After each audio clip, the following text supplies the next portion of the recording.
Bradford's out today. For those of you who don't know, Kees is a really great voice in the Tesla community. He works for MisterGreen, a very large fleet operator, at least provider of Teslas and other EVs, but mostly Teslas, I think, operating out of the Netherlands, but with a presence throughout Europe.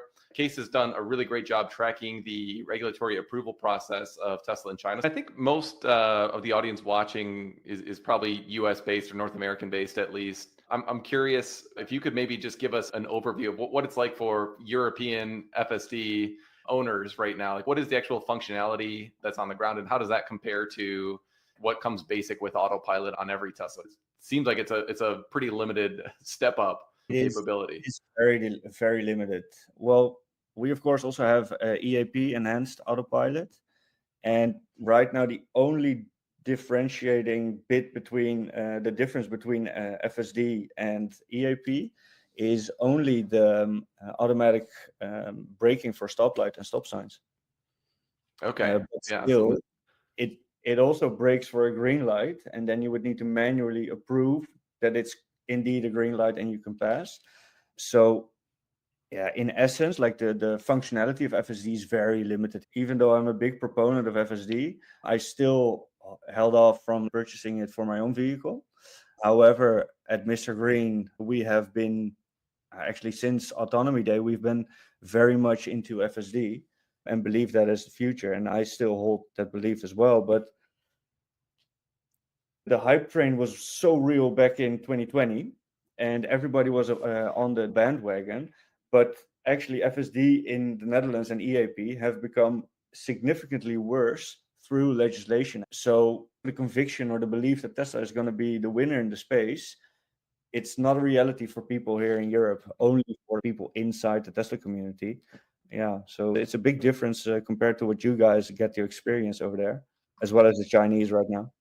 Yeah, and it seems like so much of that is driven by what strikes me as bad regulations. I'm hoping you can set the stage, because I've been tracking this and your comments on it over time. It just seems like the FSD approval process keeps getting pushed out. We get this bit of hope that it might be coming soon, and then something happens and it's kind of kicked down the road.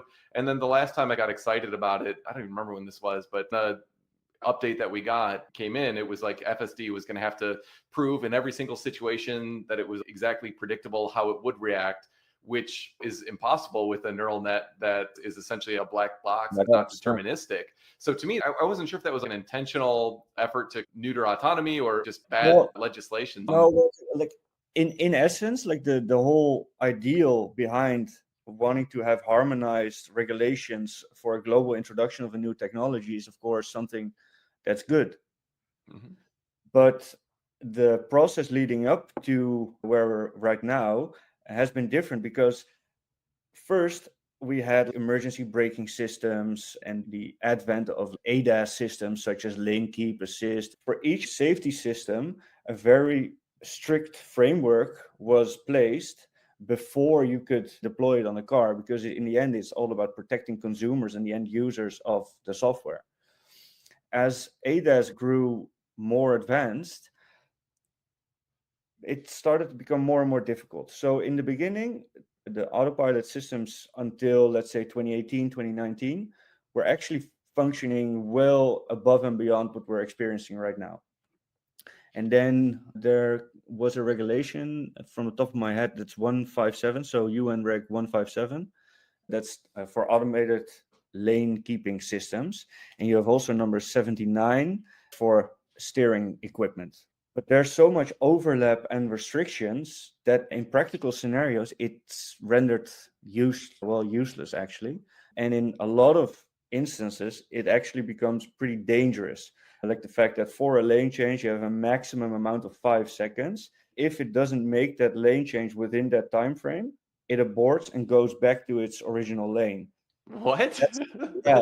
So especially if you're just an inexperienced FSD autopilot driver and you're expecting that you bought full self-driving capabilities for 7,500 euros, it's super dangerous. And that's all due to the limitations and the restriction posed by the regulators. And next to those restrictions, you also have design domains, or they call it ODD, operational design domains. one of those could be closed off for any other road users than motorized vehicles. The lane directions need to be clearly separated from each other. And that's basically a highway. So with a lot of words, they're describing a highway scenario. And that's exactly what they did for UN Regulation 157, which is the famous level 3 that Mercedes-Benz qualifies for. So many restrictions that it's unusable. And what it effectively becomes is a traffic jam assist until 60 kph. And now they're debating, can we get a notch the speed up a little bit to 130 kph? That proves very difficult. And due to that overlap, Tesla, together with regulators and Mark van Impe, the legend who now left for SpaceX, did a lot on the policy department, or like the policy areas in the EU.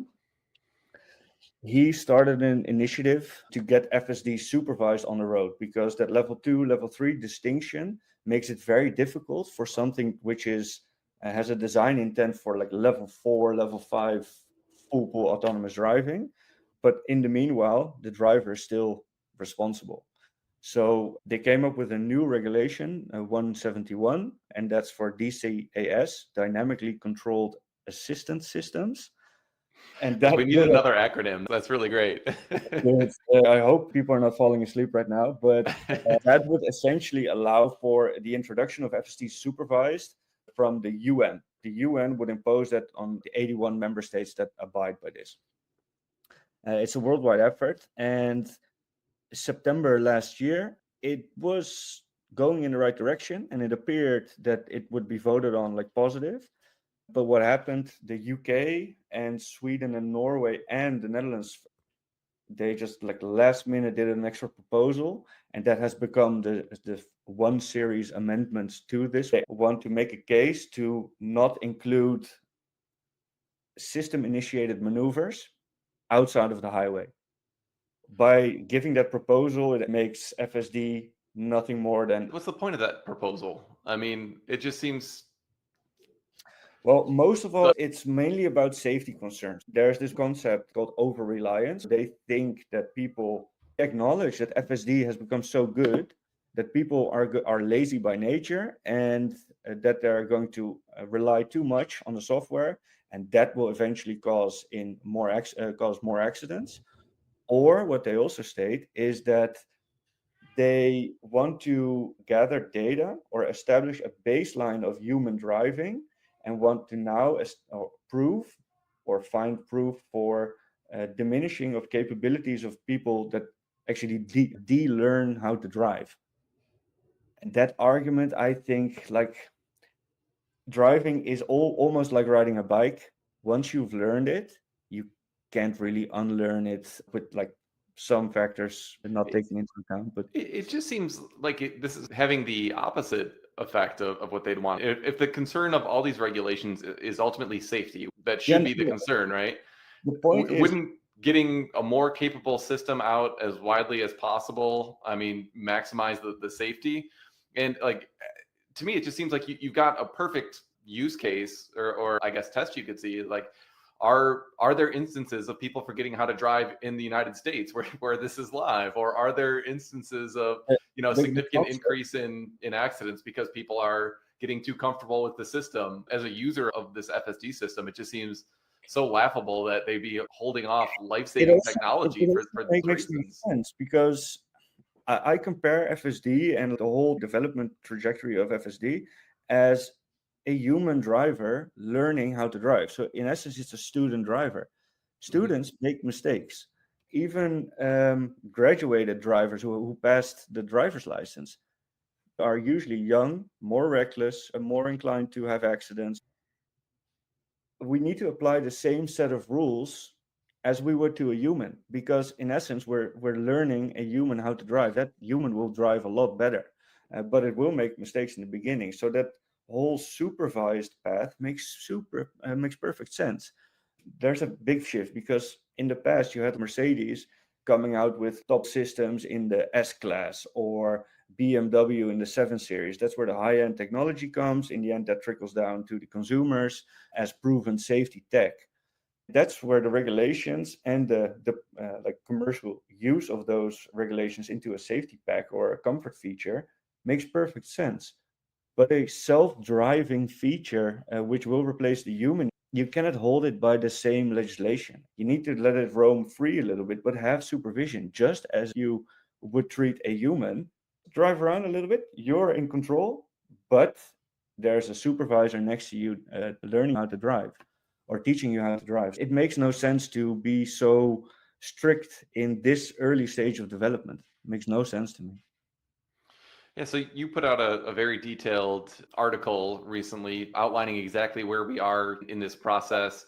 And I think there was some reasons for hope and for optimism coming out of that we might have a pretty good alternative to this existing framework. So maybe can we talk a little bit about, timeline and what this new structure, with the Netherlands government might potentially look like? If you would have asked me 2 weeks ago, I would have given you a different answer. For a long time, I was under the impression that the EU has little to do with regulating autonomous driving. And I was under the belief, and still am, because a lot of it was mainly from United Nations regulations within the European Economic Commission. I've been tracking and following all the UNECE developments, which makes those subset of rules and what I talked about. I even responded to a post by Lars from Best in Tesla. He posted something about the Economic Commission. I even replied to that post as if the Economic Commission has something to say. I don't trust Ursula von der Leyen for a bit when it comes to autonomous driving. Days later, I was in touch with some people and I saw this Article 39, and that's exactly what Ford used to release a feature. Also, Mercedes, I believe, used this exemption. It ties in perfectly with everything happening in the space. Let me start off with Elon Musk in the latest shareholder call, the Q4 earnings call. He says, the Netherlands is the primary regulatory approval authority. And I was thinking, okay, RDW, okay, might make sense, but like, where does this come from? And he was talking about there's a session in March that they would need to deliver a proof, and then they would go to the European Union Economic Commission, and then they would have to vote. And now I saw this article, I saw the path, and you know what's happening right now? They're testing in like 80 kilometers from Amsterdam. Oh, really?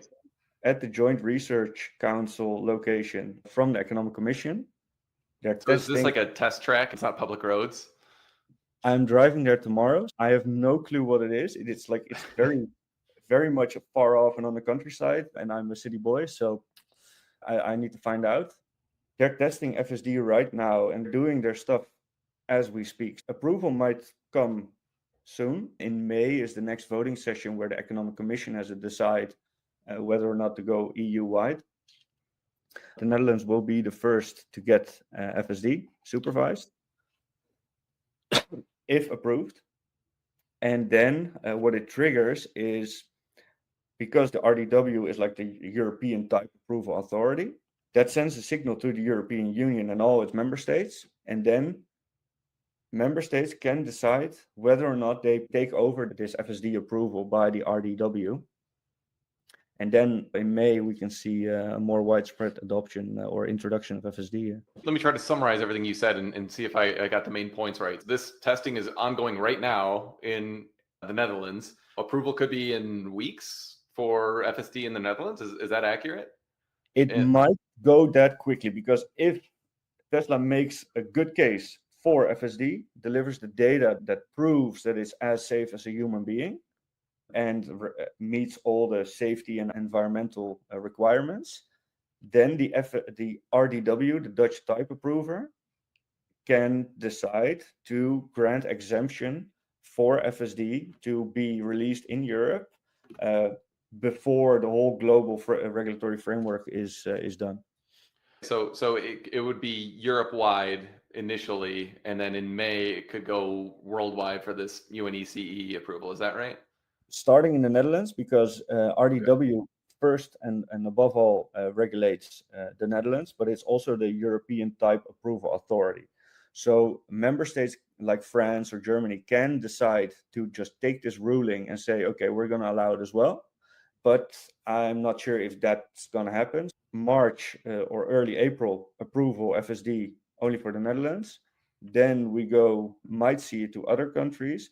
And then from, let's say, May until June, July, we'll see more and more governments actually introducing the legislation.